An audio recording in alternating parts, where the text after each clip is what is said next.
Wow, my last video was a wild ride. For those who have followed me for a while, you'll know it was my first video back in a really long time in terms of long form content on YouTube. And it wasn't the video that I had planned to release. It was just something that I decided needed to be uploaded first before the initial video idea that I had, which is not even what I'm uploading today because of all the DMs that I had received from so many of you over the holiday period. But the problem with that was there was no structure.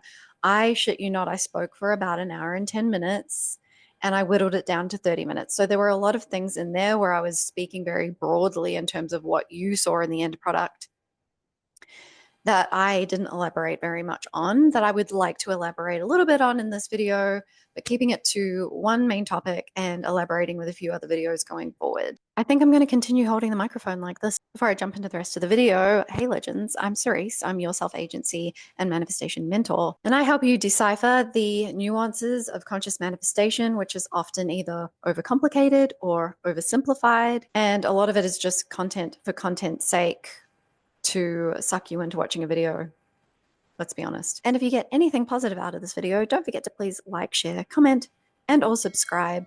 It helps me with the algorithm, which pushes my videos out to more people, helps my channel grow. I super appreciate it, so thank you. And if you want to comment to help me with the algorithm, but you don't know what to comment, just put a sparkle emoji because we're creating literal fucking magic on this channel. So in my previous video, I spoke about and gave you a personal example of when I respected myself, knew I was the shit in a scenario, a romantic scenario. So if you haven't watched that, watch it after this video. I'll put it on the end card for you. And how that resulted, and this is just one story because I didn't want to give like ones that meant more to me, after the fact. This was just a teenage story. But how loving and respecting myself meant that someone that I was really interested in and had a huge crush on went from not giving me the attention that I wanted to then asking me on a date. And then, of course, the choice was mine because that's how this shit works. It's always your choice. But I didn't elaborate in that video about how to know that you're the shit, how to start believing and knowing and trusting that you're the shit when you don't already know that, or you've experienced a lot of things that have made you question, doubt, or forget who the fuck you really are. So, step one, because this is going to make all the other things a lot easier, is to regulate your nervous system. Nervous system regulation is one of my cheat codes for a reason, because it's a fucking cheat code. It makes all the other things easier. Okay. So, let's just do a few physiological sighs right now. I really love breath work for nervous system regulation, which is surprising because when I used to consider myself way more like woo woo and hippie, because I don't really see manifestation as that woo woo. Honestly, there's a lot of branches of science that back up the ideas of manifestation. But when I used to be like way more hippie, I used to doubt how changing the way you breathe could really have any effect. And I never really did it then. But I got to a point where I was really struggling mentally and physically, which is how I ended up developing my cheat codes, that I ended up giving breath work a go because I didn't want to do what was being recommended to me in terms of medication. Just being honest with you. Not that I'm against it, but if I didn't have to, I would have preferred to not to. So I tried a few other things. Well, I tried one thing and it worked, and that was breath work. So the physiological sigh is one of my favorite types of is one of my favorite breathwork techniques because, I mean, breathwork in general can be pretty easy to do wherever you are, pretty inconspicuously, even when there are other people around. But you can also, tuck off to a bathroom stall and do that, or some faster EFT tapping if that's something that you like to do. It's about finding what works best for you and makes you feel the best, the most cool, calm, collected, and the least silly, I guess. But some of these things will take a little while to not feel silly because they're so foreign to what you're used to doing. So let's do 4 physiological sighs right now, and these will normally help relieve my anxiety in the moment, which only comes up as a little twinge these days as opposed to me burning out before I realize, oh, I was chronically anxious, right? And like I said, it's something you can do when you're out and about very easily. So it's a deep inhale through the nose, always only in through the nose. And then another sharp inhale in. Don't go crazy. You're not trying to pop your lungs, okay? But a long inhale in through the nose, then another short, sharp breath in through the nose, and then a longer exhale. Okay. So I'm going to do two normal ones, and then I'm going to do two at the end where I incorporate like a hum, which is just another level of nervous system regulation or vagus nerve stimulation. I know that stimulation and regulation seem like opposing things. When you stimulate the vagus nerve, you regulate and calm your nervous system. So here we go.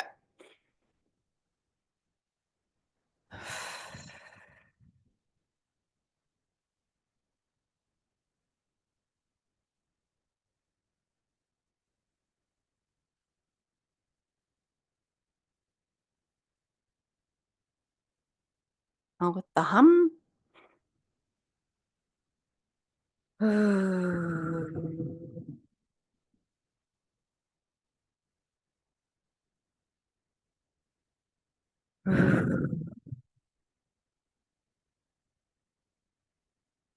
hope the mic picked that up because I didn't have it directly here, like when I was talking, because I didn't want you to just hear. You know what I'm saying? So, nervous system regulation, super important, makes all the other things easier, in particular, regarding this video, the things I'm about to tell you to do. The second thing that we want to do is tell yourself a different story of you already being loved, respected, worthy of, deserving of, and allowed to have what you want, whatever that is, and then prove that to yourself. Sorry, I'm reading notes because I wanted this to be a little more structured. And you prove that to yourself by giving yourself the feeling that you're wanting your manifestation, whatever it is, whether it's love, money, a home. These are just things that come up with my clients.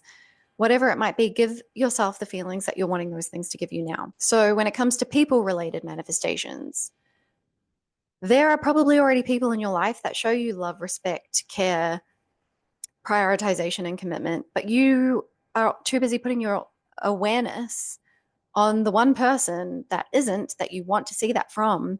And therefore, your mind seeks out more proof of that and the lack of. And that's the scenario and experience you're feeding with your awareness. So, who in your life already shows you the things that you want to start seeing from an SP love interest?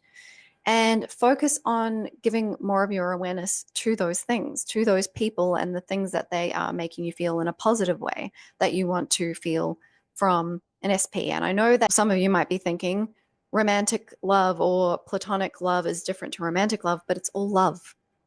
And when you are giving your awareness to love and respect and care, etc., that is what you're filling your own cup with, which is what overflows and projects out into your world and onto the people in it. And when you're focusing more on the people who already show up the way you want to, you are automatically not only starving the versions of people that are showing up in a different way to what you want, but you're also starving the old story so that you are thinking less about that automatically, helping you then shift into the reality that you would prefer to be experiencing. What are also the things that you think already attract people to you? Those are not the things that you need to build your confidence in yourself about. So, one that I've had an experience with myself that has gotten in the way of not just romantic situations, but platonic situations, or even professional, to be honest. So you can apply this however you see relevant in your life.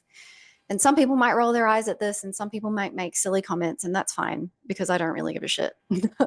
But I have spoken on here before about how growing up, I was always told that I was pretty, and how even in the previous story that I mentioned in the video that I last posted, how I thought that I was prettier than the girl who was flirting with the guy that I was interested in.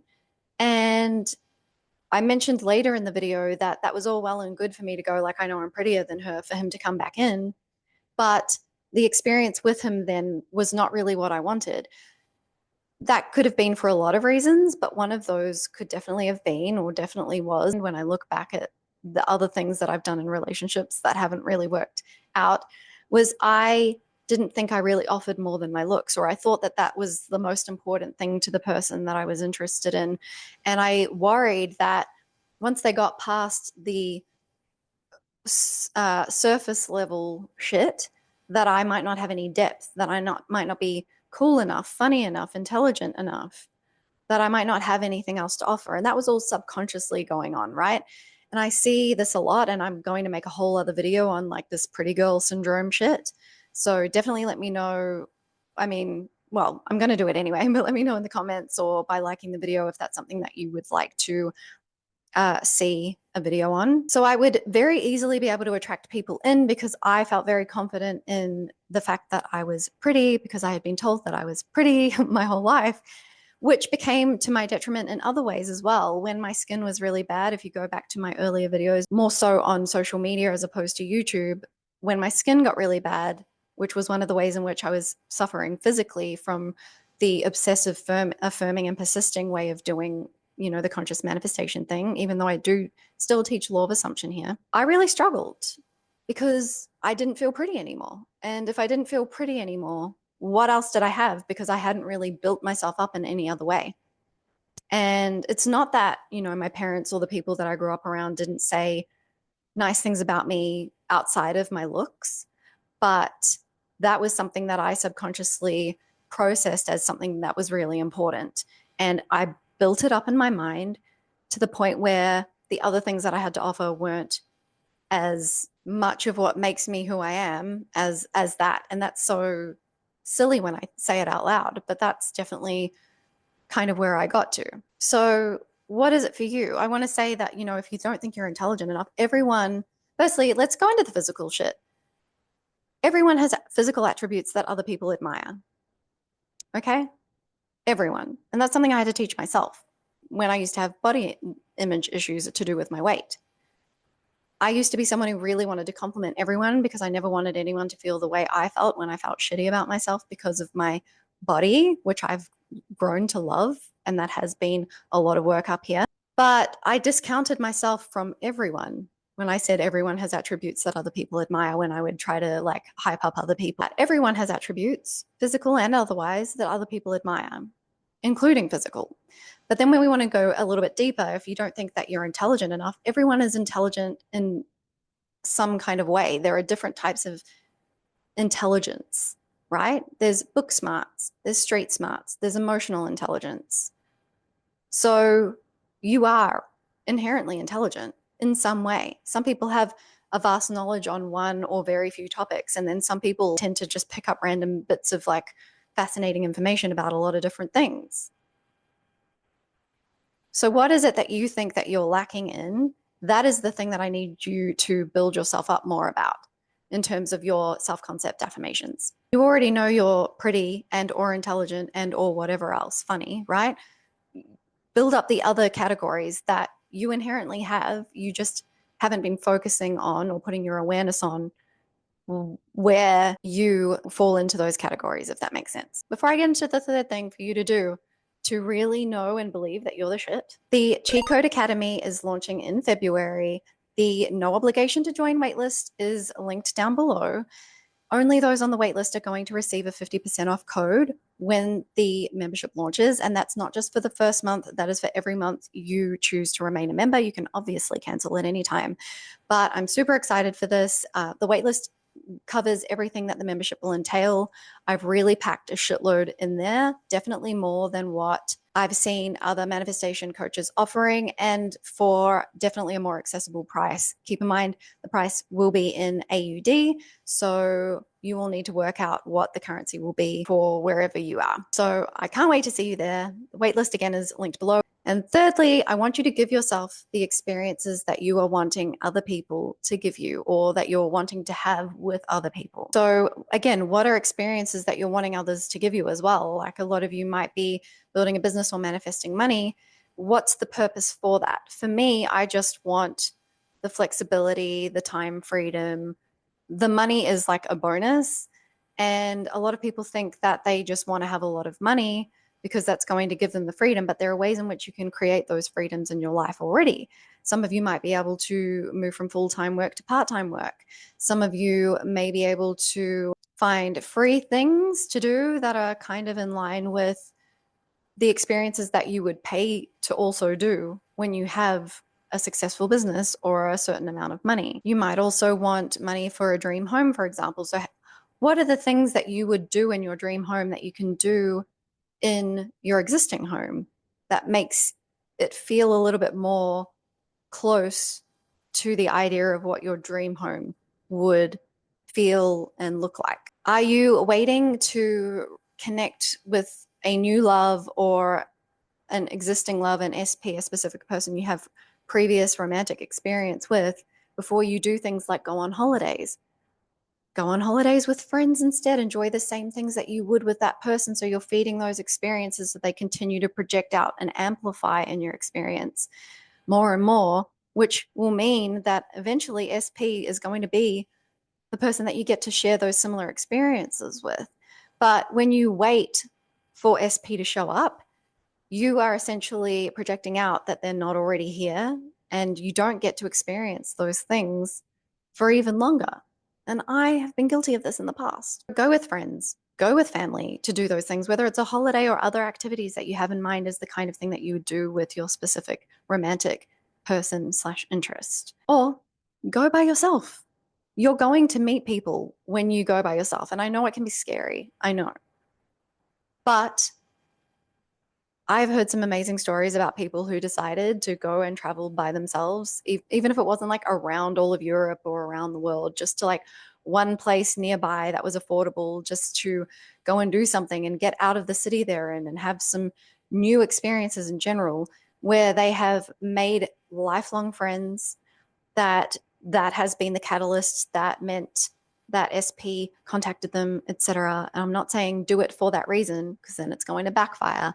But these things happen. Do it for yourself. Do it because you want the experience of the destination, of a break from the city, of a break from constantly thinking about that person. And when you're doing these activities, when you're going on these holidays, it's totally fine to be posting about these things on your social media, but I want you to make sure, even if it's like building a business or whatever, I want you to make sure that you're not coming at it from that manipulative place where you're like hoping someone will see it and get jealous, or hoping someone will see you in a bikini and like do the thirst trap thing. Those things coming from that place, that's insecurity, that's lack.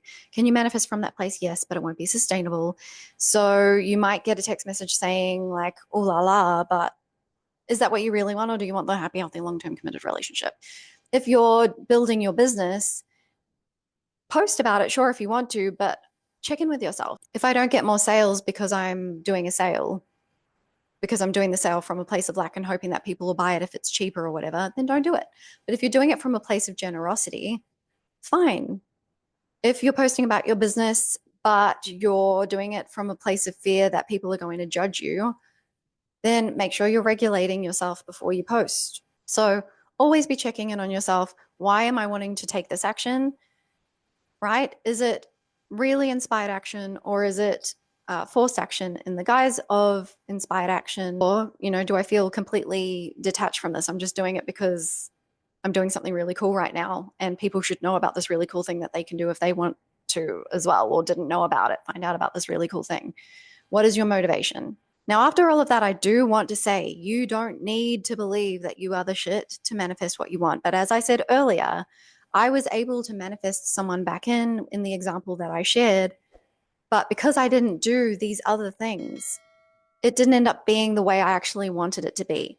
So if you're happy to get a half-baked version of what you want just to receive it, but for it to not last because you haven't done these other things that essentially are just my cheat codes that I've elaborated on, so nervous system regulation work, self-concept work, as in also treating yourself how you want to be treated, not just your I am affirmations, and feel good things, doing things that you enjoy or want to do with other people that are unrelated to your manifestation, in the sense of like a holiday, using the holiday example, you went on a holiday with other people. You didn't go somewhere because you knew SP was going to be there. Doing those things is how I have at least figured out to be the most easy, efficient, and enjoyable ways to create sustainable manifestation. But the thing is, I can teach you what they are. I can't make you do them. That is up to you.